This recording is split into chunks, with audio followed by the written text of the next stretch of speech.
Hadi, Homadilya. Alo, Hôm nay chúng ta tiếp tục ờ, về anh 말고 buổi 이알초시노 thứ hai của 싱싱난게인기 Pháp hội mùa hạ 나도 năm 지리인데 2025. 킴버드 주만 나보다 Xin gửi lời 다른 chào tới 신기지 ở Chư 별로 Tăng, 계획신이 나봐. Chư Tăng, 나는 신기지 Chư 차가도 Lama 대백이 김밥 보면 và tất 요소 cả 걸어야 chư Phật tử nam 호감상에 nữ. 서비스야인. Xin gửi lời chúc sức khỏe. 다들인데 얘도 니수생활 여기다 이알초 니만 입어도 차대요. 에, 다들 가상 중앙 Và như hôm 다들 trước á, 마 thì 무슨 디 hôm trước chúng ta 토티야 đã trình 차도진다. bày 10 cái pháp căn bản, sự tranh chấp giữa 10 điều căn bản về giới luật 다들 중앙 뭐인비 chư Tăng. 슈치리 슈에 겁래야. Thì 10 điều 다들 này gọi là 10 디 điều phi pháp. Như hôm trước chúng ta chia ra làm 4 phần. 편세 Thì đã xong 마 2 phần đầu. 유윤주사네. 다들 Và 편세 버제 가시지 돈 많이 쇼고요래. trong 음 10 điều phi pháp này thì đó là một cái sự tranh chấp giữa 다디나는 chư 가상 Tăng với nhau. 한번 뺨질 Về 찍게 10 điều 나는 căn bản 편세 này có 정당 được chấp nhận 다나시 hay không 에 được chấp nhận giữa chư Tăng, có 인류 cái tư tưởng 누름 mới và tư tưởng cũ 제바사나라도 거두 제베 도와당 giữa 르슈 Thượng tọa 있으면 bộ và Đại chúng bộ. 다들인들이야 시주 Và 제 cái sự tranh chấp 빨리당 안에 này 평균 nó dẫn tới kỳ kết tập kinh 디도르지 điển lần 시주네 thứ 아마도 hai, 상태에서 sau khi Đức Phật nhập Niết Bàn khoảng 디가래 100 đến 200 năm. 시메주당 그다 시주 어디 Và hôm nay thì chúng ta sẽ 파리긴 뒤에 phân tích 누워지고 마네 10 điều căn bản này, 안에 gọi là thập 디 sự này, 다된데 giữa sự 디와다 khác nhau 슈장제 giữa 10 điều 디와당 này giữa 탄제위에는 ờ, 디와당 Bali Tạng và tiếng Tây Tạng. 안다는 신기지 Kinh từ tiếng Bali và tiếng Tây Tạng thì có khác nhau ở ở điểm nào? 류어민자 근데 카시지 나 용되고 Và trong đây thì có 류어민자 류어민자 카시지 나는 một 용되고 số các cái 다이는 bộ 상호쇼도 luật 저는 khác 뒤버린다는 nhau. 양반 À, 제자다 대들이 nó có sự 소디 khác nhau nhưng mà để mà trình bày hết ở 녜덴데 đây thì 디와다 phiền phức, 아니 cho nên rằng 땅 là 알아서 xin trình bày 이나 ngắn 마사게 gọn giữa 얘기 hai cái bộ 다 luật, hai bộ luật 시탐제 căn 위에네 bản, đó chính 류어롱 là 춘지 luật 킴보다 của 바두시 căn bản nhất thiết 류류 버지 hữu bộ. 슈이네 지다나 가자지 슈유로 Đó là luật 다이는 다 tạp sự 대마치 vấn, 도시 tỳ này gia 스텝으로 tạp sự. 샤지 된다래야 땅에 도시 지르시 주나 Và các 상태에서 cái bộ luận, 왜 các cái 뉴다 bộ 데레 luật 아니야 được dịch sang tiếng Tây Tạng. 리스에 남이나 Ở đây 다들 thì tôi xin 내된 trình bày. 데베기 Ở trong này thì có căn bản nhất thiết hữu 레마 bộ thì 에 họ có 로마의 비시 주디 um, 쿠림 10 cái điều, 마 gọi 용바로디 là 10 다다 điều tranh 마라세 chấp, là 로와사 10 다드네 thập sự này. 니버사는 기로와사 드레마 용데도와 다 빙규르 시탐제 위에네게 뉴얼 롱틴즈기 나눠래야 아니 Thì 마 trong này 쿠림 thì 용다다디 tỳ nại 에네덴 gia, 데베 trong tỳ nại gia 디와다 tập sự, 발리 디와다디 스퉁민도 tỳ nại gia 드네 tập sự thì 뉴사다디 có 쿠림디 hai cái bản 아나디 giữa 빙규르 căn bản 시탐제 nhất thiết hữu 위에네기 bộ và 쿠림 가린 kinh 바 아나도 Pali 데베기 có 지고 một số khác nhau. 이나야 Ở đây 안에 tôi có để 남들은 các cái 뒤 số thứ tự đấy. 에네덴 데베기 뉴와다 튠버체네 서머르베 다 Và 뒤지고 마시지 소 네덴비 데베기 뉴와디 딱 개체왔잖아 나도 데라 봐 뚜이세 에네 구름도스 마샤샤 제자 안기들 대비나 라면서 평균 시탐지 Mấy vị, 위에네기 các vị nhìn vào các 로마의 cái số thứ 비시주 tự á, 구름 thì đã 가리는 có thể 튠려래 nhìn thấy 따이는 một cái 마 sự 우리 khác nhau ở trong 꾸어다는데마 này. Ở đây là 네덴비 tôi 데베 trình bày sơ 데베 lược thôi, chứ còn để mà đi sâu vào trong phần này thì tôi xin trình 로마의 bày 비시주를 봐 của 뚜이세 căn 마셔지 bản nhất thiết 그렇지 hữu bộ. 드리는 다 뒤나는데 네덴비 데베기 Thì trong 풍류나는 10 điều 소고디 này, 시 강보대 가르사나 라세로 왔어야 돼 cái điều thứ nhất đó chính 라세로 là 왔어야 nói 돼 về 그들이 muối, 드시 được giữ 슈이나 muối, chư Tăng có được 아니 giữ 빨리긴 muối 뒤에 ở 나올래야 trong, trong sừng hay không? 가르송이 Ở 알았잖아 trong cái sừng, trong cái 산 sừng 내배 sừng 겁래야 thì 아니 ở trong 산 lục tạng Bali á, thì có nói về cái việc là 산 내배 겁래야 통도 liệu 요한을 chư 쳐야지 Tăng có 다 được phép 다다래지 trữ muối trong 사주도 sừng để 라지오기 ăn 나나 khi mà không 라지오 có 감자 muối hay không? 라지오를 쉐샤나 Bởi 이래 vì 내가 나올래 cái 송주어 제나 cái vấn đề ở 누구들 đây đó 왜 chính 쉐셔 là được trữ 근데지 muối hay 좋아지 không, bởi vì 지야 rằng là muối là một cái 드네 chất liệu 테레타 연두산에 rất là quan trọng. 땅게라를 가르쳐 Ừm, 드렸잖아. ừm, 류에 나올래 지당 trong 저기 luật 저기 tạng thì 아니 nói rằng là các các 딱또제 vị 성임을 tỳ 주고 알아봐. kheo thì 제 chỉ 성임을 được 주고 ăn 연두산 những thức 딱 ăn 드링 mà đi 농어 khất thực 겸네 thôi chứ không 코베기 được 세 giữ. 마리 임바디 Ví dụ như 아니 ngày hôm 드링 nay đi 싸워 khất thực 마다베기 thì nhận 아니 được 세 thức ăn nào 항마티도 thì sẽ 송이기 phải 쳐야 sử 되는데 dụng cái thức 야차 ăn 체네 đó mà 아니 không có giữ lại cho hôm 그래 sau. 근데 이제 야차 체네 아니 그 송주가 제초요 Không được giữ lại. 지 송주가 Cho nên là 제니까 nếu 송주가 mà 송 giữ lại đó 뚱어서 thì 봐야 sẽ 송주가 제초요 sẽ bị phạm 딱 tội. 이나야 Phạm giới, một trong những cái giới 차디 양 chẳng hạn 세 như giới 제바가 nhỏ đấy. 류아 차디베 Và 개체네 개체네 nhưng 지당 mà 김볼이야 muối 차네는 thì 다른 길 nó lại 말했나 khác 봐 so 그래서 với 차셔야 các 돼 thức ăn khác. 영어로도 그래 돼 Muối là rất là 지상 cần 저위비를 thiết 차셔야 돼 và quan trọng 개체 뭐지 trong đời sống. 쉬워요 Như bây 여러분 giờ chúng ta thấy 근데 thì các nhà 차셔야 khoa 돼 học họ 얘는 nghiên 세 cứu họ mới 제바들 thấy rằng 내려와 là họ cũng nêu 네버도 ra là muối là một trong 왜딱 những 시리지 인두산에 loại gia vị rất là quan 디진산에 trọng 때네 trong đời sống 얘는 hàng ngày của 차디 mình. 세 Và thời 신다가 đó thì 싸는 말 muối là một trong 얘는 những 지가도 cái 차셔야 là 돼 하고 ờ, 짜신데 khó. 같이 칼라 Nếu 칼라 như mà 까부예 đi 얘는 đi 차셔 vào 간체랑 những 다버렸더라 cái 차디 vùng quan trọng 내라고 thì rất không có 런던에 dễ gì mà 인두산에 có được 얘는 muối, 다도 không dễ 차 gì mà có muối để ăn. Cho 유에타들이야 nên rằng 차디도 là 송조 họ 체네 đề nghị rằng là 자샤베 nếu 왜 야부 như 요마를 왜 mình 체네 có dư muối 인제기 thì 링기니 sẽ có 체네라 thể 인제기 giữ lại 아니 và để 링기 dành để 땡긴데 khi nào đi 제니어로 đến những 떼빠지 cái nơi 세야겠지 nào không có muối 딱급 mình vẫn có 뒤두산에 thể 뉴욕이라 땡긴데 ăn. 쏘디 Thì 양바지베 양바지죠 đối 드네니 với cái 양바지네 điều 약급 này 뒤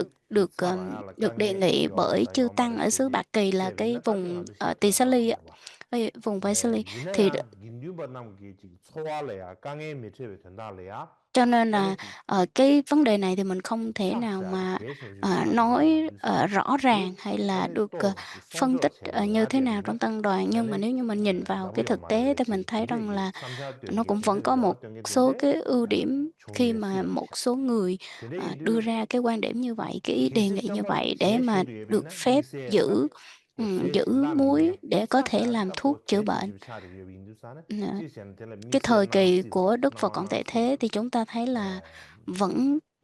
바지 có 인세 thể Đức 나도 Phật 빼라 sẽ 시스 cho 천종 phép 되네는 hoặc là 지시한테 nới 되네 lỏng ra 나와나 cái 시버리지 việc rằng là được được 드네들이 giữ muối để 인부살에서 mà 제자 à, 거기래야 giữ 차에로 muối 와서 hoặc là trữ 미세 muối ở 차 bên mình để mà 차디비 lỡ mà cần hoặc 미세 là 체제는 đôi lúc trị bệnh thì có thể 송조 sử dụng được. 체과학이 어떤 과학이 좀 센다 Cho nên là 참여는 khi mà 아니 các vị tỳ 미 kheo ở xứ Bạc 코토부면 Kỳ họ 인도산 đưa ra ý kiến 근데기 như thế này thì 딱 그거도 주세 ờ, 근데 cũng có 상담을 thể là 만들어서 cũng có cái mục 근데 đích và cái lý do riêng biệt. 아 제가다 시 당보디 라세로 Và đó là cái 얘네들이 시 điều thứ nhất, đó 당보대다 là 다들 cái 빈주 việc là 시탐지 được 얘네들 phép giữ muối 시시와 hay là không. 새로운 Thì 새야들이 내가 길 차리 giữa hai cái 따드네 내덴디 bộ luận, 베기 các 로마 bản 말기 nhất thiết 시 khử bộ 다 로마 và 말기 Pali thì 살았다도 chúng 다 ta thấy là có 시 điều giống nhau. 니버데 가르잖아 소문이 Cái 기로와세 thứ hai đó chính là 소문이 ờ, 기로와세 아디다 빈줄기 시탐지 얘네 듀얼파 con thấy là nghĩa là 자 được phép 누르임이나 sử 아니 dụng 빈주 시탐지 얘네기 hai ngón tay 다 khi ăn cơm. 디시 Nhưng mà 투버 cái điều 차리와 này thì nó sẽ, 제가 고라니 nếu như 구름도 mà 나오거든 넘어도 tính 봐 ra bên căn bản nhất thiết hữu bộ thì nó sẽ thành cái điều thứ sáu. 드네인도다 소문이 기로와세 아딜레야 아니 소문이 기로와세 아딜라데 Cái chữ 가르레란 mà 말이야 được dùng hai 빨리 유에 ngón tay, 나올래야 hai lóng tay thì cái này thì con thấy rằng 공시 là 유에네 공유에네 đối với 정말 소문이 이게 하베 체스 와 공유에네 아니 투지 오마다 추스시다 요마라봐 투르마기 아니 cái này thì 유에 được giải thích rằng 추스지게네 là 된데를 như là 포함해네 ăn 투지 cơm 가르 sau giờ 지지시 ngọ đó, có 된데를 nghĩa là 따질 수 있어라 à, 근데 인두산 khi 딱 mà đứng 꿀팁이 ngọ xong rồi 내려오라 mình có thể 떨려야 tính 인구 thời gian 유에네 sau 아니 hai lóng 딱 tay ra thì vẫn được 주먹 dùng. 쏘기가 Đó thì có một 탁봐 trong luật 된데기 tạng Bali thì 주제기야 giải thích 에네 là như cái, 세세는 đây là cái ý 느르게 nghĩa của cái 사지 việc 딱 là 된데기 깨질 수 được 있어라 dùng 텔라 때리나 hai ngón tay. 땅아 저기 Nhưng mà 소문이기로 와서데 đó 빨리로 là cái 유에 điều mà giải 나올래야 thích trong kinh tạng Bali là 이제리 giải thích như 된다로 vậy. 가르 Nghĩa 겸비는데 là 아주 có 강하도 thể 서바치도 dùng là 가르치잖아 ăn cơm sau giờ 소문이기 ngọ. 세야데 소 시주 카세 싸미 쳐봐 임베지라고 인구 Cho 유엔 nên 시주 là họ 카세 tính 4초야 rằng 말아 là nếu mà qua 이내야 giờ 딸들의 ngọ không được 소문이기 ăn, 사고 nhưng mà 세야데 có 인구 thể 유엔 giữ, có 소문이 thể là 신비 이내야 변동 아니 đo bằng 딱 thời 그와 gian bằng 4초봐 hai lóng tay ấy mà 따서는 đứng 시주 bấm qua 카세 đó, 4할래야 thì có 또 thể 방향 세야 được dùng cơm, 근데 thì 지기 có lẽ là ăn 딱 cơm sau giờ ngọ. 아깝게 뒤산을 와로 든든히 뛰어도 삼버버지 든든히도 평균 시탐제 유엔에게 유엔 나로래야 가르송요르사나 야 빨리 유엔안 송다데도 또 저거요 Và 빨리 trong, 유엔을 căn 또 bản những cái gửi bộ 유즈도 thì 포함해 nó có một 그게 sự 중요로 khác nhau. 이내 Đó 평균 là, 시탐제 유엔에게 유엔 나로래야 ờ, 라마르 마체베 사와다 자와 소문이 제데 쇠네 소문이 ờ,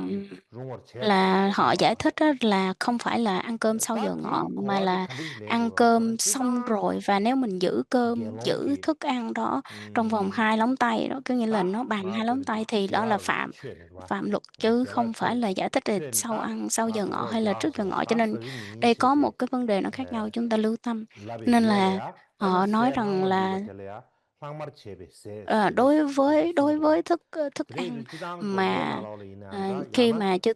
các vị đó 진단데 đã ăn xong 시시에 rồi, khi 최저는 mà 시험 ừm, 백급이야 những cái thức 아니 ăn đó 게롱기 không những thức ăn mà dư 다 mình ăn xong 겔라 rồi thì những thức 최사베 ăn còn dư 겔레야 lại đó là 아니 thì được coi là thức ăn thừa. 겔레야 랑차비니 겔라 최사베 Và nếu như 아니 mà đã 디자야 đứng dậy 아니 rồi 주세기 và 슈겐 không 코니야 cần phải ngồi 랑차르 xuống 냠이나 아니 ăn tiếp nữa 디젤레야 thì những cái 아니 thức ăn 진다 đó đó 세사바도 thì 춘돌라 서바 à, 가르키 용여비냐 데 사초요 말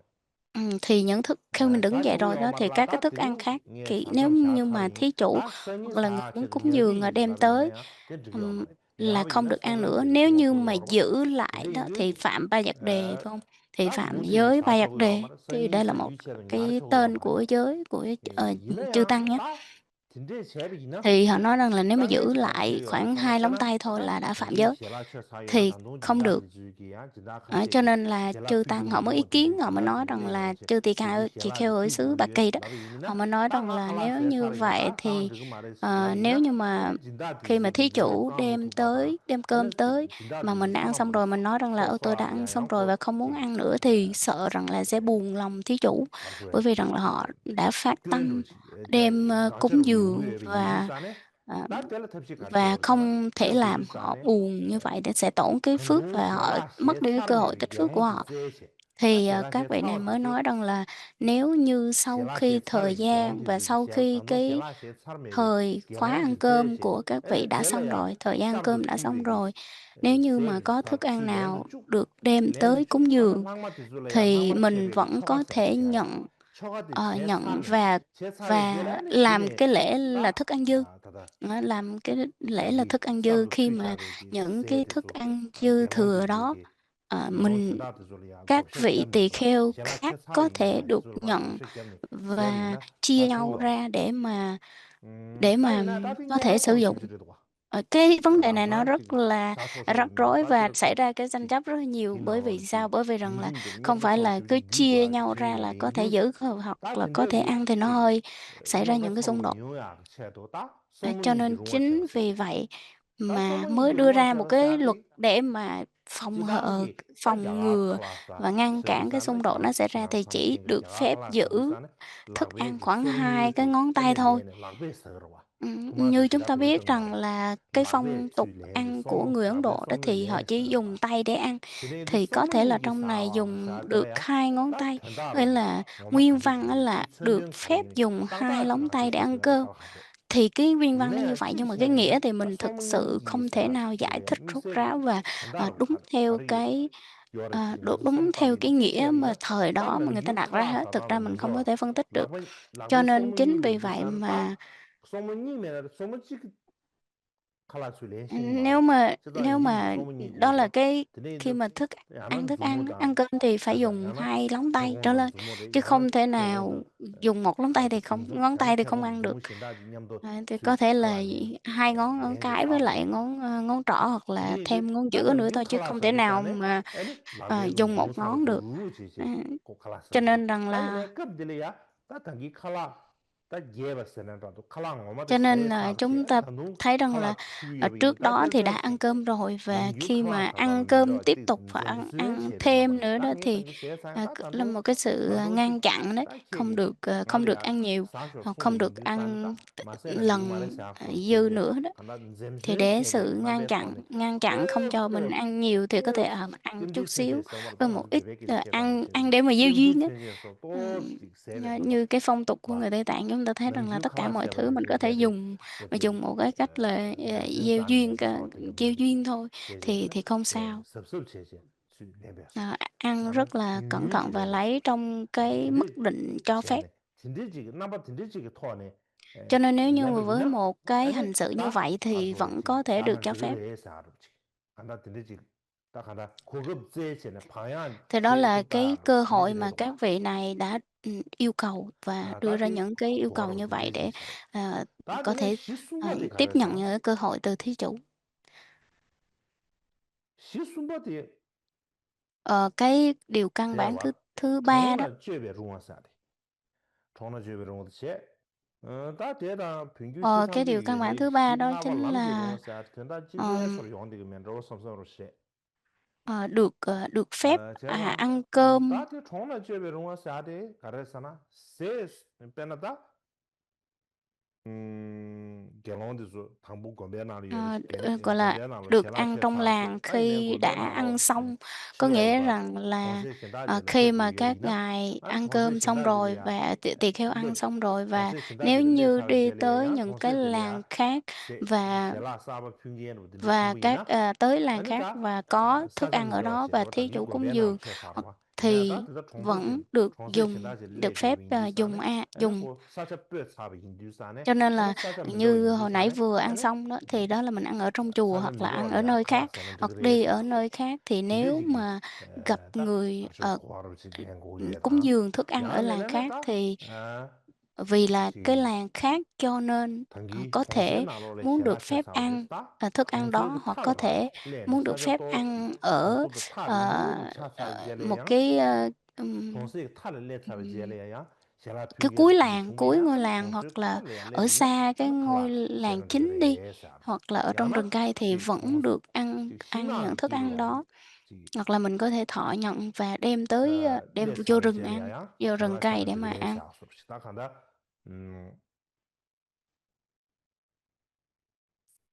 그런 내 질이야 아니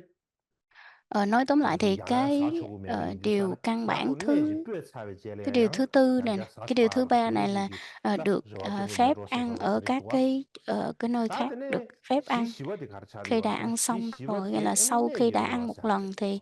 đại chúng bộ là 시시버디 các tỳ 에네 kheo ở xứ Ba 레벤데벤 Kỳ họ 요리 nói rằng 세우기 là 에네게로 xin phép 와사데 được ăn vào, 저는 được 균류 vào làng ăn 시상직 thêm, 위에는 nhưng mà Thượng 요리 Tọa Bộ thì họ 세우나 không cho. 아플레로 Cái điều thứ 와사데 tư, điều căn bản thứ 그러면 tư đó chính 로섬섬으로 là, 섬섬으로 또와 ờ, ờ, được phép, 내게 와사데 được phép, 가르쳐는 다 빨리 giữ 누가베 giới luật, 차례야 theo cái 참지기 phong tục 나로래야 tập quán địa phương. 내 탓해봐 여보치 봐 참디지긴 거지 이내 뒤 나로라 내 탓해봐 소수 여보치 내 탓해봐 소수 Theo phong 여비를 tục, tập 개론디 quán địa phương 주기 thì đại chúng bộ họ cho 라와 rằng 소수를 là 내라 소수 cái 차별 phép này 되기를 thì tùy 위해서 theo phong 근데 tục, 직송요 địa phương mà 아, hành trì. 그, Thượng tọa bộ thì họ 이 không cho, họ 고아베 nói đây là 체리나 những cái điều trái với giới luật. Và theo luật tạng Bali thì, 딱, 그 ờ, 세월 thì, 지내도 와. thì, 다음에 신기 nói rằng là khi mà đã 시상직위원회 đã 롱틴직이 đã 나로라 kết giới 가르쳐리가 rồi đó, 알랄레 thì 롱어사드 숭어로 와. nếu đã, 알랄레 làm 롱어사드 đã kết 딱 giới rồi thì 빈규 không được làm. 기탐직위원회 나로라 Những cái điều không 알랄레 cho phép nên 롱어사드 là 숭어로 trong 와. luật không cho 아니가 thì không 정규 được làm. 시탐직위원회 Nhưng mà trong, 뉴 롱틴직이 luật của 나로라 nhất thiết 이 khử bộ đó 생배에 là 나와지가 tạp sự 사탄 vấn, 드네 thì 이제 nói rằng là 또 được 찍임도 phép, 다음은 라를 được 마도 phép 전다 진들이 và 지인다 nói cái từ 되지 Alala hoặc 딱히 là, 간디지레 슬라비나 ờ, 딱 결혼 뜻을 딱 mình tán 결혼하면 thán một 다가야 cái 결혼 câu 뜻 gì đó 주베 thì, 돌리야 딱 cái 중에 điều đó là được 대화로부터 phép, 아마로부터 nghĩa là 긴듀 궁거로 왔어야 dùng, 들어와 긴듀 궁거로 왔디 대화로부터 giữ 해 giới theo, 드네 tập 봐 quán địa 산삼 phương. 드네 봐 쟤네 산삼 예진지 쇠네 딴 드네 디바돌이야 참새하지 쏴요 Ờ, có nghĩa rằng là 산삼 예진을 họ 쇠 nói 대야 rằng là nếu 참새 mà ra khỏi cái vùng 딱 cương giới đó 참찍이 thì, 나로래야 mình vẫn có thể 산삼즙 làm, 쇠용 딱 산삼즙 쇠지 làm 딱 theo cái phong 산삼 tục tập 디 quán của địa 나로래야 phương 알아 mà ngoài, 단지 khi mình đang ở ngoài cái cương giới. 산삼을 써야지. 산삼 뒤 나로라야. 아니 내 지금 야는 내 망부 용초라. Ờ, 되네 trong một cương giới 딱 thì 디스 có rất 참 là nhiều 첨부이나 nơi để mình có 참을 thể, 지금 같이 진료하러 làm 용어도 để 와. kết những cái 참 giới nhỏ, 첨부이나 아니 gọi là 뒤 kết 나로라 những 내 cái 망부 용초라. những cái cương giới nhỏ nhỏ nhỏ 딱 trong một cương giới 참찍이 lớn 나로 như vậy đó. 유래되게 Thì 긴류 기술이야. trường Yết 가르라고 thì 알았잖아. trong đó đó thì 와이거 nói rằng là 주게 nếu 유래서 như mà 참찍이 나는 nếu 유래되게 như 겨운 긴류 mà, 기술은 와이거 주게 유래서. 다 chư 텔레 tăng ở 배나 trong 참 cái sự kiết giới đó 친해야기나 mà 야 đang 사실 chư tăng 신당은 hiện tiền thôi, 참 찍고 thì 먹니 chỉ 버지 tính ra chư tăng 사실 hiện tiền 신당의 thôi. Và 대비기 ngược lại, 조정지도 nếu mà kiết 긴들도 giới 가서 thì chỉ cần chư tăng hiện 충신이 tiền thôi, 긴들었어 còn những cái người mà chư tăng mà không có hiện tiền 근데 이제 다 thì không cần. 삼찍은 나는 유해 대백이 오늘도 Ý nói là 시대기 không cần phải 긴들기고 về tập trung lại 능규지 tại một 소종 nơi để mà 소내래 레기 초가 kiết giới, 젤레래 chẳng hạn như 딱 là mình 하나 đang kiết 가르 giới hoặc là 딱 Bồ Tát vân 진짜 vân, 배지 thì 가서 cũng không nhất 능규 thiết phải 누구야 về tập trung lại. 딱 이제 긴둔둔이 제과 내가 간데 제고에 들이 Có nghĩa 들이 là chỉ 모두 cần chư 긴둔들 tăng 참으로 hiện 냠도 tiền 좀지네 tập hợp 냠도 lại một 튜브와 nơi để làm lễ 근데 능규 Bố 가서 Tát hoặc 긴둔이 là 샤 các 때는 cái nghi 뉴가 yết ma tác 튜브지 pháp khác, 차네 긴둔이 thì 했어 nó 봐 thể hiện một 뉴가 cái tính là 뉴가 sự 튜브가 hòa hợp 샤데 trong tăng 르시 đoàn. 그 토안에 르시 Có nghĩa 지갸리나 rằng là 아니 khi 레기 mà 초가라 các 써와 vị tăng khác 이제 không ở 내가 cùng một 참으로 cương 냠도 giới, 차 không ở cùng một 텔레야 địa điểm thì không cần. Nhưng mà 고알레 nếu như ở 초아를 cùng một địa 지킨데 điểm thì 있어야 bắt buộc phải tập trung lại, thì 딱이네 điều đó 가라 nó thể hiện 까네티 sự hòa 가로야로 hợp 서나 trong 딱 tăng đoàn. 삼찍은 Thì ở đây nó 나로래야 có một cái vấn 내 đề, 마음을 đó 열지 chính là 안내 뒤주 trong 뻔로래 một cái cương giới 핀주티지 lớn như vậy thì nó có 내 những cái cương giới 핀주티지 nhỏ, những cái địa danh nhỏ, địa 야 điểm nhỏ với 타르부 nhau, 열지 và họ cần, 타르부 열지 và từ 근데 nơi này 딱 tới nơi kia thì nó rất là 거디네지 xa. Nếu như mà cần 소종 một việc gì 소매를 đó 내기 và tất 초가 cả chư tăng 쟤네한테 phải tập hợp 거디네 lại, chẳng hạn 냠도 như là 좀거나 딱 가네요 Bố Tát và 그 làm các 타르부 nghi 열지 lễ 냠도 tác pháp 좀거 khác, thì 땅이요 nó rất là 근데 phức tạp 이제 và nó tạo ra những cái điều 다른 나스 제제라고 bất lợi, 하지 bất tiện. 얘는 진짜 그 Chính vì vậy 삼지 mà có thể 내 깡깨로 tạo 위에 ra 쟤네 những cái 개체 cương giới nhỏ, 알아서서 가와 và 내기 내 mỗi 간대지를 người 내기 ở chỗ nào thì mình có thể 당황한데야 소종다 kiết giới 내쇼 và làm yết 쟤는 ma, 지그리 hoặc là làm 예수를 các nghi 딱 tác 하나 pháp 야바게 khác 비기 양아들 tại chỗ đó. 시야를 때리 Thì chư tăng ở xứ Bà Kỳ á, 따이나 chư tăng ở Tỳ Xá Ly, họ đưa ra cái ý kiến như vậy để mà cho 그래 nó 따지 dễ dàng và 니네 cởi mở hơn 따텔래야 가르쳐 trong cái 옛날지 việc mà 가려서 tác pháp yết ma. 삼지기 Nhưng 난게 mà trong này thì nó có 긴둔티수 cái sự 이내지 동좀 bất 쟤네 bất 아니 lợi ở một điểm 소종 là, nếu như 샤야래 mà chư 내쇼 tăng 샤야래 ở một nơi nào 냠도 đó tập 마셔야 trung lại chỗ 되기나 nào, 아니 ở chỗ nào 가소소 체제 대비나 chỗ 가소소 nào 체제 tập 아니 lại thì càng 소종 tốt. Nhưng mà 소소기 điều 대비나 bất lợi đó 야 là nếu 긴두지 대 như 미션 mà 맞아 chư tăng không 긴두지 làm 내 được như 차 vậy thì nó sẽ 긴두기 thể hiện 말을 cái 했었는데 sự mất hòa hợp và 딱 dễ 강한 chia rẽ 말이야 tăng đoàn. 아주 치수 딱 강한 쪽이 Nói 좀 tóm lại đó 기간제나 thì 연애 대바이나 딱 대백이 dù 가다 theo 나와서 luật tạng nào, 제야 dù 대백이 theo tạng 누가들 Bali hay 참을로 là theo 별의 căn bản nhất 기록감이 thiết khử 준비해 bộ, 내가 thì 소수는 cũng 누가 차디 오르바 대바 쪽에 마치 thì cũng 공군들로지 마치 đều 같이 xuất phát 오바 từ 제야요 말 18 bộ phái, là cái 내가 thời 소소 kỳ mà 대사회 phân chia bộ 제례 phái 군대 thành là 누가 18 차디 bộ đó, 18 bộ khác. 가이사는 니 Thì cũng đều 시람지냐로 xuất phát 저가 từ như vậy, cho nên 누아레지 là bây giờ 가르내리는 nếu như mà 누아레 mình nói rằng là 상소소 đây 대야 là 거봐 cái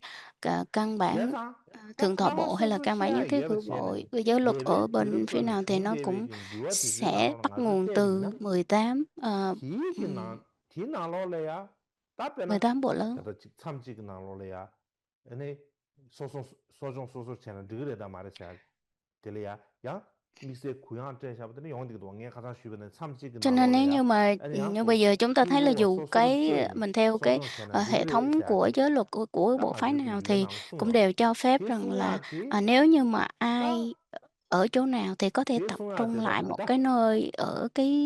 cương giới 누아메기 của mình, hoặc là 시기 cái địa 나로래야 danh trú xứ của mình, để mà kiết giới 아니 và 내 소설로야 Bố Tát, 소송체는 hoặc làm các 드그레사 việc 된 tác pháp yết 그거래도 ma khác 말았어 와 vẫn được. 대양 아주 사무동 가지래도 Cái điều mà chúng ta cần phải suy 되잖아 nghĩ đó chính là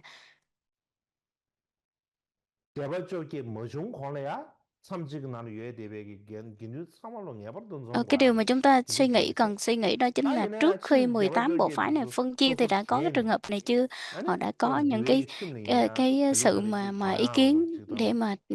tách 누워 rời, 먹는 hoặc 신세 là 근데 tác 권해 pháp yết 딱 ma 우마 theo những cái nhóm 이 nhỏ này hay 우마 chưa? Thì cái 모임바 điều đó chúng ta 열사도 cần phải 그러니까 xem thôi. 룽댕게나 초댕게나 보지 근데지 차송이나 하고서 말봐 띵아주 딱지 제거야지 리샤 Cho nên là bây 야서 giờ 다 trong giới 근데 luật của mình nó cũng có, nhưng 제 mà em 싱아바디 không biết là nó có phải xuất phát từ cái điểm mà 싱아바디 10 제수 điều phi 이랑아 pháp đấy hay không? 롱아사 제수 이랑아 Cái 롱아사 thứ 되다 năm đó chính là 빨리 제수 이랑아 ờ, 롱아사 되다 평균 시담지 연예기 롱틴진날 예비 제수 이랑아 롱아사 된 직보 차디 거네 다 제수 이랑아 롱아사 돼 가르쳤잖아 빨리 뒤에기 송단다 ờ, 제비나 cái thứ năm đó là 딱 được phép 긴균 do 남기 đồng sự. 라스스 그 내래야 레기 초가 쳐야 돼 안에 타 레기 Ờ, 쇼체 theo 아니 luật tạng 다마텔레야 Bali á, 참지가 나는 예데비 긴류 탐제 좀비 được 근데 theo 튜즈이 luật tạng 쇼비 Bali thì họ 커돌이야 nói 아니 rằng là 맞지기 아니 chư tăng được thực 레기 쇼인데 hiện các 제베 인세제 nghi lễ tác pháp riêng biệt, 파니상슈 아니 và 텔레야 nếu như mà có được 나와나로 나스기 xin phép hay 쇼피샤는 không á, 드그레사지 cái 드레드 này là 지지베 소다르시도와 다 ờm, 뒤튼다데 가르사나 뒤튼다데 다 내질이야 타제베 xin 튼다데와 phép 다 뭐네 làm yết yết ma sau hoặc 조디 là vắng mặt 참지근나는 trong 예베기 các 다 cái lễ 드레지지 yết ma 좀챈 và tác 타르시고 pháp khác. 아데레비네 다데 드레지지 타마제비세 내 소소를 이해돼봐 참지근나는 내 가와 소소 이해베지 내 망부야올라 Và như chúng ta biết 내 là 소소소소를 trong một cái 유지지 cương giới 방아 như vậy 소소 thì có 얘기다 những cái địa điểm 그래나 nhỏ, 레기 những cái địa danh 쇼체고기다 nhỏ 제가 như vậy thì 감체고기다 các vị 드레 có thể 방아 소소 tổ chức 타제 những cái 이내야 다 lễ 제베야 yết ma khác, 참지를 và sau 이해베기 đó nếu 긴류 như 탐지는 좀베기 trong một 고급 cái 쇼베 cương giới đó 커돌이야 mà 아니 những người mà không có thể 가수들이 tới tham 제베 dự được thì họ vẫn có 샤바스 thể 난 텔레야 xin 나와 khất 나로 lại 나스기 hoặc là xin phép 도스 được vắng mặt. 쇼아퓨 Nhưng mà nếu như ví dụ như 야데도와 trong Bố Tát 다 thì chúng 든지 ta dùng là 제부하고 từ gợi dục, 윤센데야 당기 공도 nghĩa 다 là 새로운 제알로 쇼버티 xin 이것도 찍버려도 나도 tạm khắc 찍버려도 가르쳐다 이거 cái mong muốn 사파르 mà 무예비치도 được 딱 그냥 내가 thọ 샤바로 giới 제비 xin 제고야 lỗi được 다 Bố Tát của mình. 람산디 Thì cái điều này chúng ta 나와 thấy cũng có 슈롱도 một cái 내가 sự 파르 hợp lý, 무예비치 나와 là có 슈라피 những người họ 고급 ở 나 nơi rất 왕급 là 내가 xa và 근데 không 이 có cơ 당부에 hội 내기 tới hoặc là 쇼체 chưa có đủ kịp 가르타 cái thời 저 gian 누가 tới. 기준 탐지 저 Và nếu 누구 như mà cho 타제가 phép 살아있나 cái điều 누가 này thì 타제 nó sẽ 얘는 mang lại cái 제마 thuận lợi cho 기준 họ và tạo điều 탐지야 kiện ờ, 좀야 고급으로 cho 준비 họ 거들라 hơn. 가서 들이 다 제비 가서 들이 제비 인세지 봐 년상슈 아니 Cho nên 기준 là nếu như 탐지 mà 잘 sau 나와 này 나로 khi mà 나서 tăng đoàn tập hợp lại thì 다 họ có thể 대하고 công 들이지기 khai thông 사파를 báo và 무예비치 xin phép 아니 được 파스지 thực hiện cái điều 로제시 đó. 알 강에 예비나 야 들이를 Nếu như mà 맞이한테 cái đường 용어로 봐 đi hơi xa, hơi khó này kia thì nó trong cái 들이지제가 phương 다 tiện 들이 di chuyển không cho 시통과 phép thì vẫn 권배 được 롱어사 phép xin như 권배 thế. Cho nên là các tỳ kheo 롱어사디 ở xứ Ba Kỳ họ đưa ra cái ý 시통버디 kiến như vậy.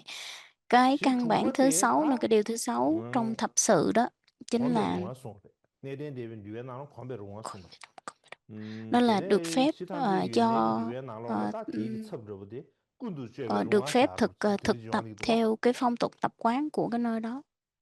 다 권배 롱어사디 그러지래서 라비나 Ờ, 권배 trong này 롱어사디 đó chính là 빨리 그 유에 나로래야 trong 가르쳐 tạng Bali 놨잖아 á, nói rằng là trong luật 다 tạng Bali nói là 소수의 캠보 그봐 소수 동바단계 캠보 되게 제바 제다로 간데 제도와 다는 소수의 기다지 양 동반 소수 동바단계 레기 로벨라 họ nói 소바티 rằng là 코베지 주기 chư tăng sau 제바 này và 남다로 các 간데 vị 로지여봐 어다 A 되면 Lê 긴 sau này 체네 아니 nếu 랑랭 có thể 딴데 làm 대야이미나 được theo 느그르레사지 những cái truyền 되지 thống tập 송요세 quán và có thể 다 không làm 되려야 theo, ý 빨리 nói là 유에 được cái sự 나로래야 tự do, 타지도 느그르레 được tự 송요 do 말에 trong cái 타지도 việc rằng 느그르레 là 송요자 theo cái phong tục tập quán. Thì trong Ba Lê 가르쳐라잖아 Tạng 가시는 느그레 họ 가시는 느그 không bắt 말했어 buộc phải làm theo 다 đúng 대한 giới luật 대역가 về 되래서나 cái việc mà 캔두엔 nó trái với 제바이나 phong tục tập 로벤 quán, hoặc là 제바이나나 những cái vị mà 코난즈 các vị 쥐랑 trưởng 간데 lão đi 들어게 trước đã 여비나 làm, 대 họ 류업도 thực hành 튜브이나 như thế nào. 어라 되는 Ở 지 đó thì 쟤는 họ không 그거래 cấm, nhưng mà họ nói 류업도 rằng là 되는 nếu 쟤는 그거 họ mới 말했어 đưa ra một cái quyết định nó là 다 nó 됐어 hợp với giới luật thì làm, còn nó không hợp với 다시 giới luật 담지 thì không làm. 연예계 롱틴스가 Thì 나올라야 theo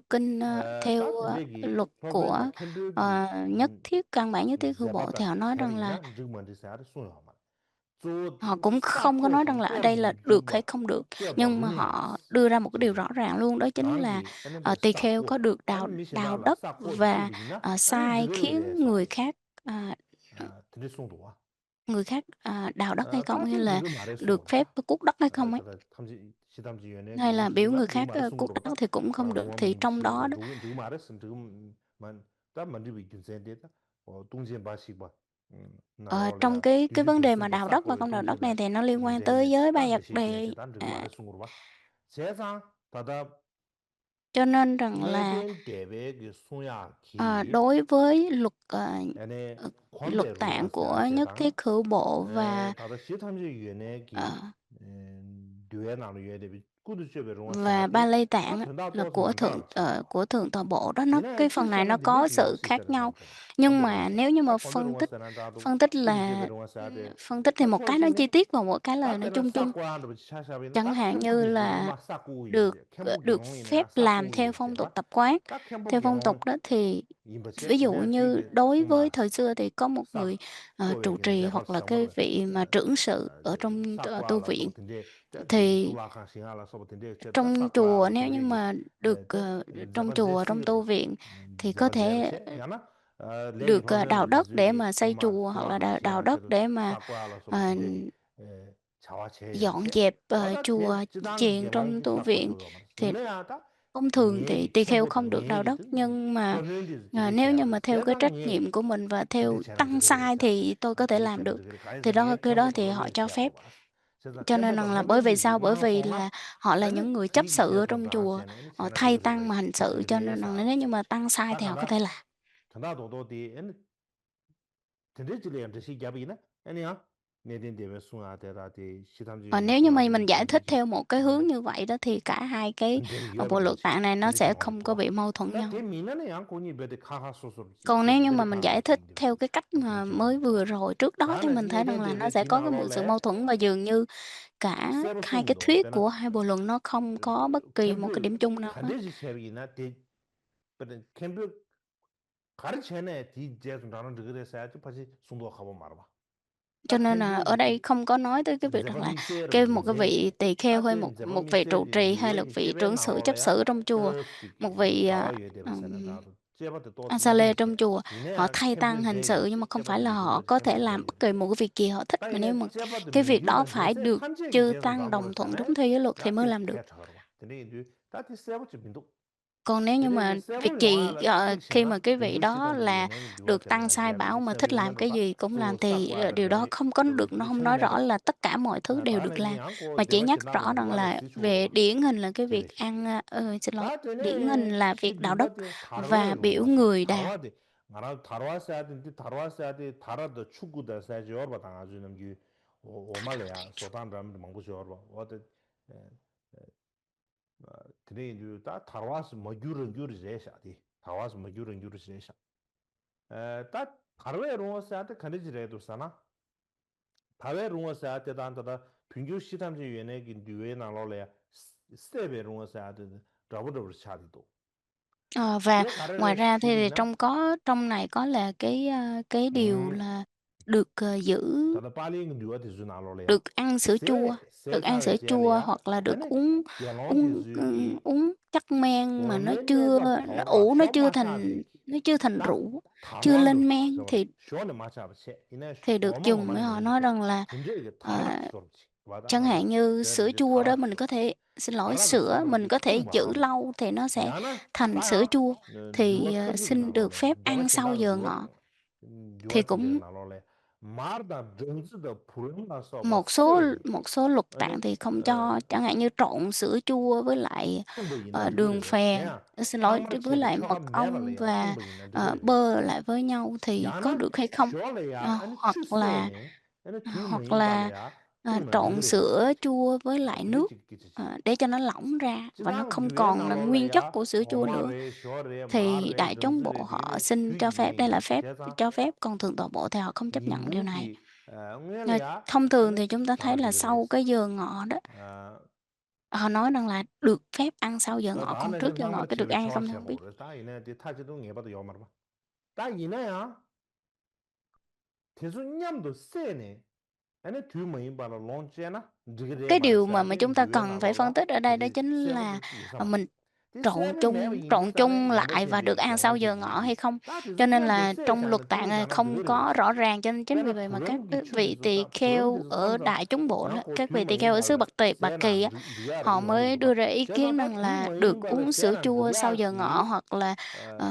trộn lại rồi 딱한테 ăn sau 줘야 giờ ngọ thì 되나 có được hay 야 không? Thì bên 뒤 Thượng tọa 모임 Bộ 발로 사나 các ngài không 먼저 chịu. 얘기 다 세팅이 편주 세네 아니 세사나 아니 다 가르쳐야지 뒤 모임 발로 사나 드가르 근데 처를 왜사 딱 가다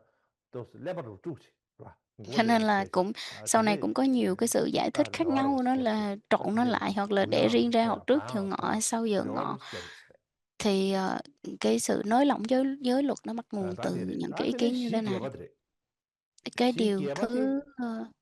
시계바드 잘로기 롱와서 잘로기 사데 다 되래. 빨리 깨시래.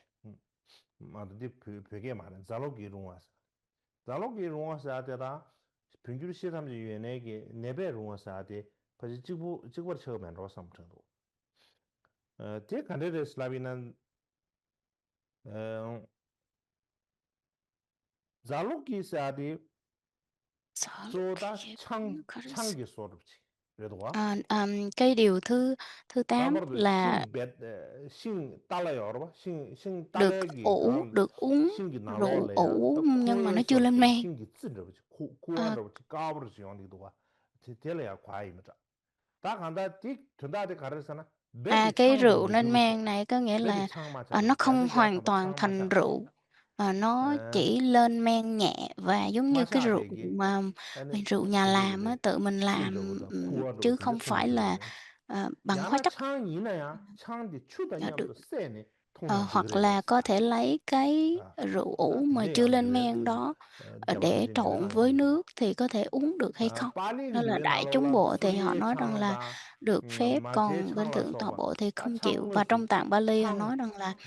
얼마 뱉지 không 먹여보지. 창 자식 야타봐 먹여보지. 창 nói rằng là đó 채가르. là rượu hoàn toàn, 창 chưa lên men. 일남이라도 싫어할까? 일남이나 Họ 셈으로다. cũng nhắc tới cái vấn đề là 배디 rượu, 야식 야타봐 창 ủ nhưng mà 먹이나다. chưa có 창랑도 lên men hoặc 지게버리. là lên 진짜지게 men nhẹ 아니 중화 통는 지그래 배사. 지지도 봐. thì có được phép 다 uống 들이 hay là không? 시탐지 위에 롱친지 나로라. 아니 Thì 내려에 trong 진달래야. tạp sự 창 vấn kinh 내가 của 뒤들이야. 창 통과 căn 알차버지. bản nhất 창 thiết 얼마 khử 통는 저 bộ 내리기도 thì 창가 họ 나로도 그 không cho 추도 uống rượu. 그렇지. 아니 창다 Và 힘이 세네. chính vì vậy mà 대체 통는 lấy 지그래 nước trộn 배사. chung với 지지도 rượu, 봐. thì nó sẽ trở thành rất là 어, loãng. Thì được thì làm như vậy thì có được hay không? 저리 다티 고 세버시래. 다 간다. Cái 배디 phần 배디 này thì 창 rõ ràng có nghĩa 다 là, 텔레 저리 야다 có được 니도 와. phép uống cái 니숨시도 loại 와. nước mà 징디 lên men 배디 nhẹ 창을 뭐 유에 và không 진저기 phải là 다베라 hoàn toàn thành 배디기 rượu hay không, có thể 신기 pha 찌 말아. loãng nó 배디 đi. 신기 찌. 신 배디 신기 찌로 근데 그 찌디 그 릉중기 거라 Nghĩa là 주주기 rượu mà tự nhiên á, mình có thể mà rượu mà 렌소마 tự mình ủ. 딱그 창차 정도 와. 얘네 내 창뭐 유로 공래야. Nhưng mà nó 진저기 hoàn toàn 야색 chưa 야타 lên men, nó chưa 창마차도 thành 진저기 rượu 그 thì 통은 có 지그래 thể được 배사 dùng hay không? 진짜. 야고 리 야반지야 창 이나야 될 디나로 그 추디 루네 냠도 통샤나 그래 배사 없이 들으시죠.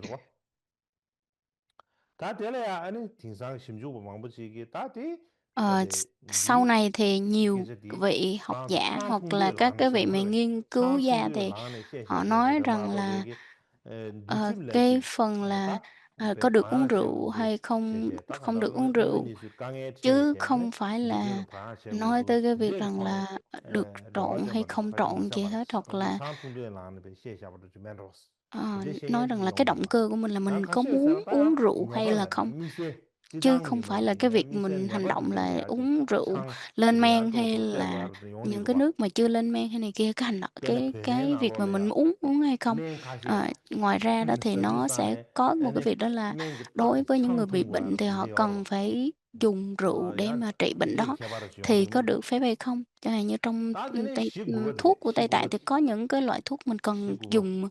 rượu. 시구버디에는 탐에빈 니웨 Cái thứ 롱암 9 사데다 시담제 위에 뉴얼 롱친지 나는 손빈 니웨 롱아 사데다 지구버르십니다 cái thứ 9 đó là 다디 가레사나 니웨 소에 거리야 건 니월이야 체니 여러분 không 시중기 được 체도 지기다 아니 dùng 다네 giường 빙고 cao, không 탈이야 được ngồi 저르게 trên đồ tốt 간데 đẹp á, 소부야 버지기 không được 근데 dùng 체도와 những cái chỗ 거다 ngồi cao 딘데게 sang. 체기 내가 매봐 지금 쇠나 Thì 그래 배사 알아보지 ờ, 야나나 hoặc là 소소기 체 지점 되어 cái 쇠나 그래 cái chỗ 배사 ngồi của mình, cái tọa 야나 cụ của 정리 mình, cái giường 내베기 của mình nó 디와사나 rộng 그래 배사 hơn, 알아보지 hoặc 근데 là nó 지다 sang hơn, 알아보지도 nó cao hơn thì có được phép hay không? Hoặc là 근데 ra khỏi 다들이야 cái phạm vi 빨리 뉴에 của 나로래야 việc 다다 mà làm giường thì có cái 뚱지 quy định 버스 저급에 làm 나로라 giường nệm 뉴에기 체 thảm thì 녀바티 có được hay 손하러 không? 다 빨리 지고 말한 수 시탐지에는 뉴에 나로래 손하러 다 빨리 뉴에 나로래야 뉴에기 체 손주자네 rin세를 대화식비 소르니 신세를 대화식비 소르직데 체 Thì, 저를 야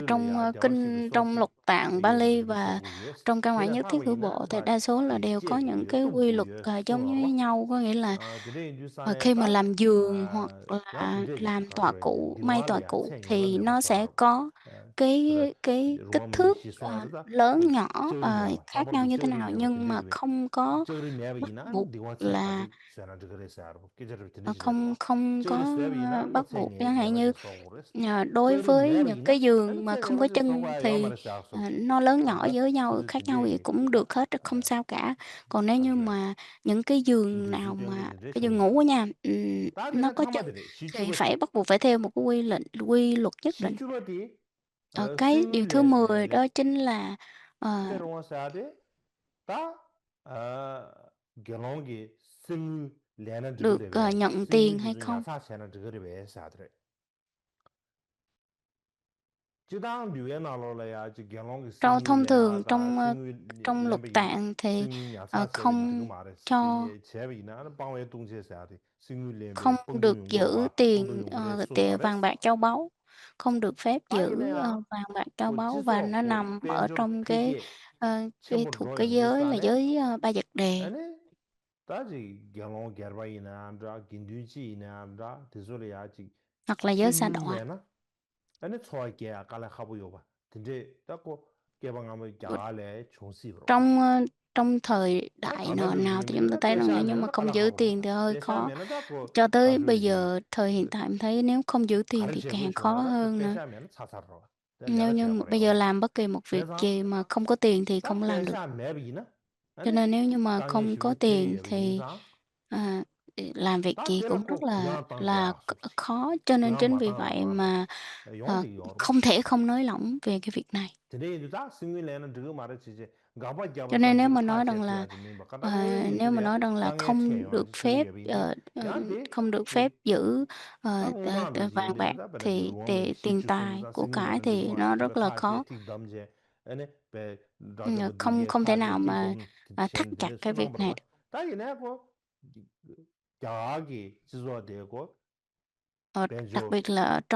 ở trong Ấn Độ. 폐기한 로연 Nếu 주사네 như mà 아니 mình 파수지 muốn đi 잘라 nơi này, đi nơi kia, hoặc mình 가져다지 muốn sử dụng 가시 cái vật, 그래서 진다 가지 này 젤라 피고 좀 thì, 너무 승부 병에 영어 쓰거라 봐.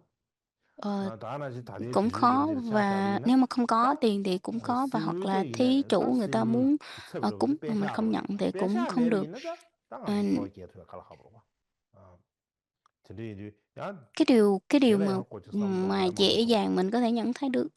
được đó chính là 라서 mình di chuyển 다들이 từ nơi này tới nơi kia, mà nếu không có tiền 로마의 thì không đi được. 시주를 시에로 Đó 너뒤 là 주변 계절로 도스래 đó là 다들 nói tóm 샴레야 gọn về các cái, điều luật ở 10 điều căn bản. 시주의 끝도시에 중재에 대해 수비나 봐 시주의 Tiếp theo đó 끝도시에 chính 중재 là cái kết quả của, ờ, cái việc mà tranh chấp 10 điều này, 다 시주사 của 다 cái kỳ kết 시주의 tập, 끝도시에네 kết tập 또디 kinh điển. 영어제비 Và 영어제비 시주사 kết quả của 루미 10 điều này 시주사 제브레스 다들에 아까 정도 trong 빙게 소시하는데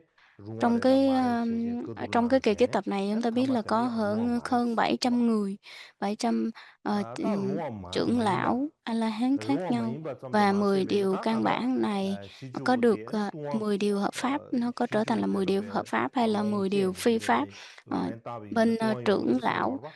대한 평균시 담지위원회에게 누가 롱천직 나로 쓰고 있나 내대 차벽이 내대 탐지에 되발래야 주어 질랭 그 ờ, 수수 trong, 시주부터 trong 누가네 các cái bản dịch của tiếng Tây Tạng thì 루마 theo Luật 깨요 Tạng 다 căn bản nhất thiết hữu 머룽아 bộ thì nói rằng là, 머룽아 ngài Gia Xá, 임바테네 trưởng 오래 lão Gia 시까지 Xá đã, 주비나나 머룽아 임바 vấn đáp 깨요 các 그래서 vị trưởng lão 따대야 khác và 베나 không chấp nhận 10 폐쇄시 điều này, cho nên 상호치무거든 다 gọi 10 điều 지담 này là 알라라사디 10 아니 điều phi pháp. 가서에 머룽아를 머룽아 임비 준세 가르상 우마 아니 Và 상기들 dựa 되게 vào cái lý 제시로 do là 줘야 tất 총기를 cả mọi việc 삼발래야 khi mà hành, 아니 결혼 các 초대 việc này nếu hành thì phải nói cái 디게나 từ 대신에 A-la-la là 아니 xin được phép. 디 가서 디 루아 마임바 타제 그래서 루아 마임비 제 Và khi mà nói tới 제바나가레스 điều này 데 thì 디지 chúng 루아 ta 마임비 thấy rằng 제바디 là nó 제비나네 là 디제 10, 동안 중국에 해서 nó là 10, 어떻게 손와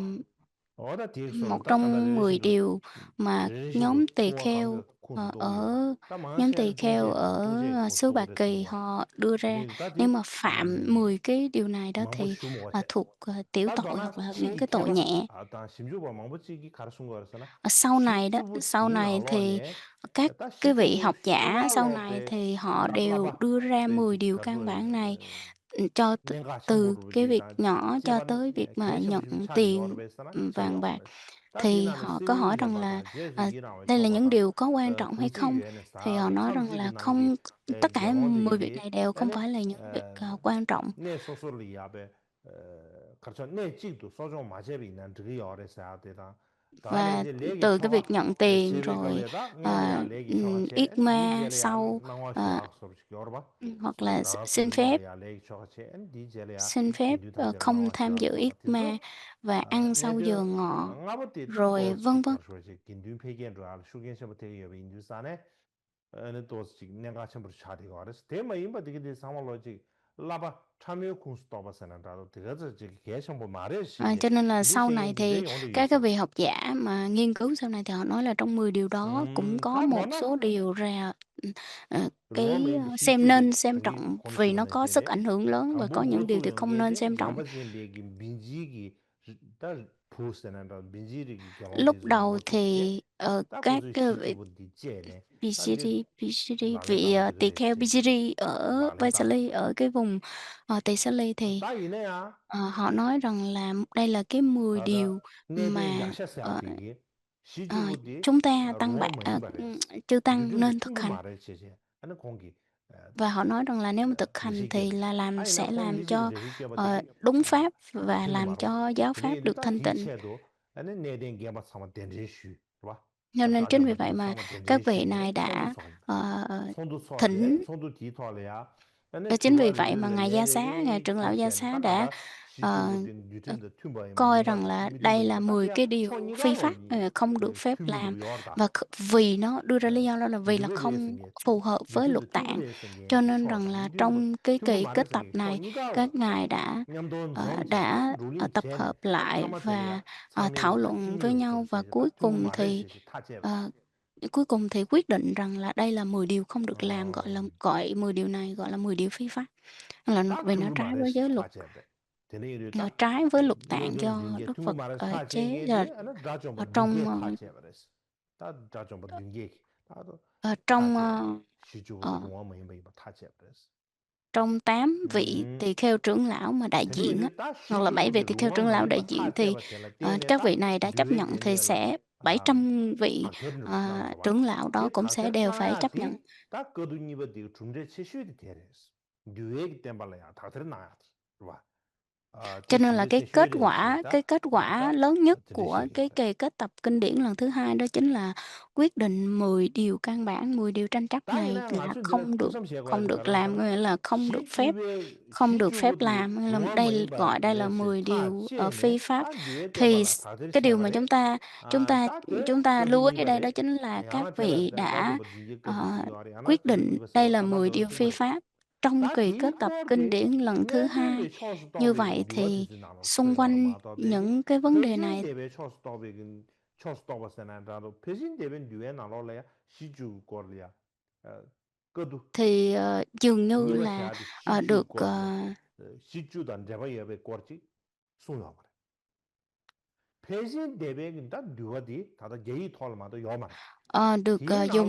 나로래야 nhắc 거두 tới rất là 니버 nhiều 제과 같은 다디 한국의 trong thượng toàn bộ thôi, chứ hoàn toàn trong đại chúng 아, 네 bộ không 가나 nhắc tới. 시는 디디 됩니다. 개론하시 Và những cái 취향하디 vấn đề này 한국 chúng ta dễ 취향하디 dàng 그지 tìm thấy 튜브에 trong 있어나 các cái 가나 bộ 한국의 luận được dịch 취향아 롱의 sang bản 취향아 tiếng Hán, 롱의 tiếng Hoa. 취향하셔야 될 댄션에 아니 거두니버 채버려스 Cho nên là 마더베기 trong cái 제 bản mà 롱아메이 tiếng 시주단 Trung của 제바이버지 소야마 롱아메이 시주거 trong đại chúng bộ, thì trong cái bản mà 이메나요 tiếng Trung nói 다다 về cái 베진데빈 phần của 뉴에나로 đại chúng bộ thì 딱 họ chỉ đề cập tới 시주단 5 제바이베 거디 điều được phép thôi, hay 5 수입해 điều căn bản thôi, chứ không nhắc 내덴데베 hoàn 초스 toàn không nhắc 더버스 tới 다 10 내덴데베 điều. 초스 더버 그러나 시탐제 연나 탐제 Và họ 연나다 nói rằng là 띠송 có 5 대바다 điều 사된 대바다 되게 hợp pháp. 마셔야지 아니 시탐제 가서 내덴데베 초스 더버를 차려 봐 다디 Cho nên sau 제레야나 này khi 디디 mà nếu mà nhắc tới 대학적인 겁이야 các cái điều các cái điều căn bản mà được phép hay không được phép thì đa số thì sẽ nhắc tới là chư tăng của thượng tọa bộ. 지금 뭐 송야레스 이나 패신 대백은 누가 다다 예인하는 게 대베티 나올라야 아니 수지단 잡아야 거 송야. Cho nên là khi mà tìm hiểu về các cái luật tạng của được dịch sang tiếng Hán thì dường như không có nhắc tới 10 điều vi pháp, mà họ chỉ nhắc tới 5 điều. 패신 대백은 누에 나올라 갈 송야라서나 승리에 봐 만나와디 송야. Và trong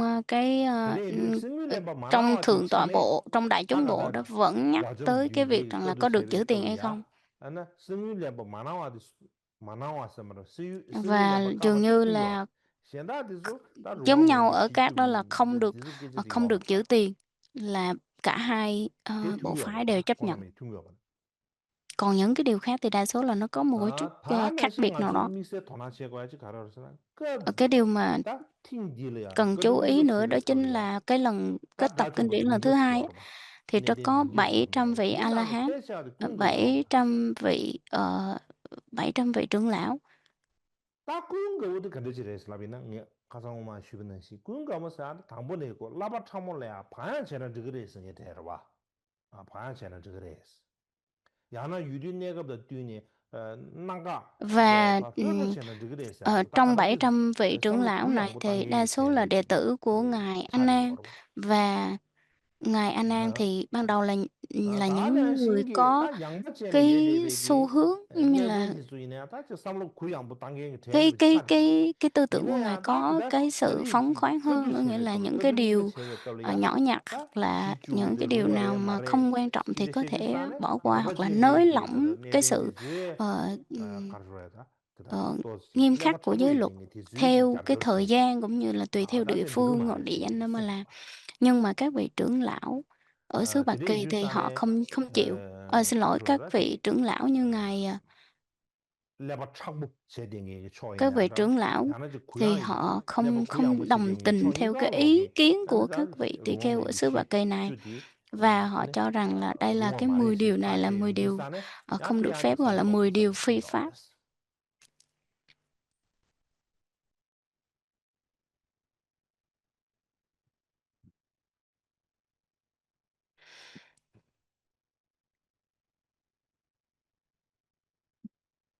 Hôm